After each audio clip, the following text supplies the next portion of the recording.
Let's go! Hey guys, welcome to Console Choice. I'm Mark, and the floodgates are open. Nintendo Switch details are pouring out of every available opening after Thursday's Direct, and here's a few things the Direct told us without being explicit.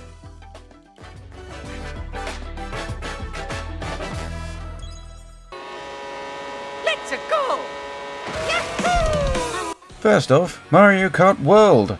I'm still not entirely sure about the open world idea, but I have a lot of faith in Nintendo, so I'm sure it's going to be great. But a Mario Kart game being open world tells us one thing.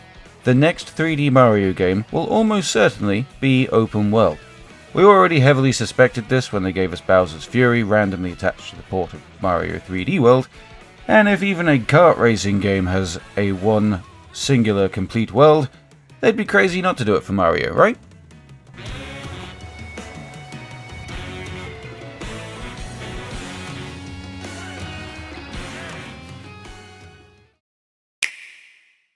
The addition of GameCube games to Switch Online expansion pack is very welcome. I figured they were just going to keep doing re-releases like Paper Mario, Metroid Prime and Pikmin, but clearly not.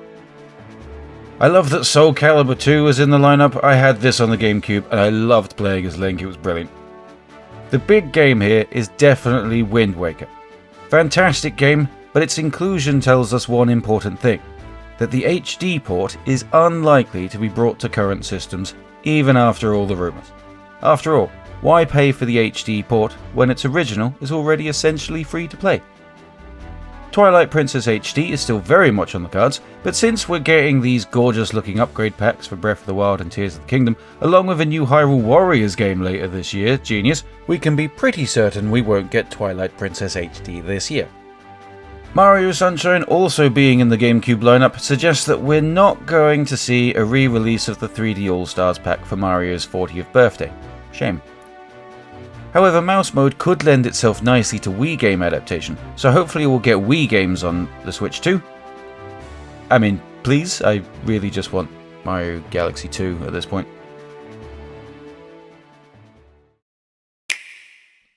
Next, as anticipated, they're coming out strong, with third-party ports with the likes of Cyberpunk and Elden Ring for crying out loud. We're also getting Day 1 Hogwarts Legacy, and this port looks much closer to the other systems versions of the game. And this backs up how I've felt all along, that it should never have been ported to Switch 1. That version is muddy and frankly painful to look at. Sorry. I'm not blaming port key games here, they did an amazing job getting any version to run on the Switch at all. I suspect this is yet another example of Warner Bros. Making a highly questionable decision.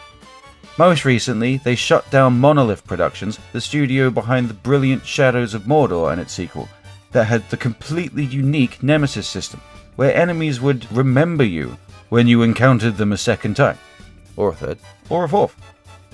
I still wouldn't shut down the possibility of ports of these coming to Switch 2, but it would be a massive kick in the teeth for the actual people that made the games. Which brings me to those game prices. Yes, they are expensive. Yes, I'm gonna have to cut down on the number of takeaways and beer I buy so I can justify my gaming hobby. But we're talking about an industry where thousands of people have lost their jobs in recent years, and studio after studio has been shut down or sold off, and it doesn't even seem to matter if these studios made good games or not. Anyway, the point is, if us paying £10 more per game means these guys can keep doing what they love, what they're good at, I'm okay with it. Lastly, pre-orders. If you are a Nintendo account holder and meet a certain set of criteria in terms of length of account held and game time played and whatnot, you may have already received an email telling you that you'll be invited to pre-order a Switch 2 and certain accessories in the coming weeks. So keep a close eye on your email accounts and just be aware that it's only valid on the day it's sent and only for the account holder, not for any members of your family account. A shame, but it should reduce the number of scalpers taking advantage of people. Don't give your money to scalpers, they suck. Overall, what an amazing Direct, and it's not going to stop with the next Direct for Mario Kart World less than a fortnight away and the actual release day on June 5th. Wow, it's so soon! So how are you guys feeling about it all? Are you excited about the launch games? Or do you think everyone's just getting overhyped about just a bigger Switch? Like and comment if you fancy. Subscribe and make my brain happy. Thanks very much for watching Console Choice. I'm Mark. Have a fantastic day.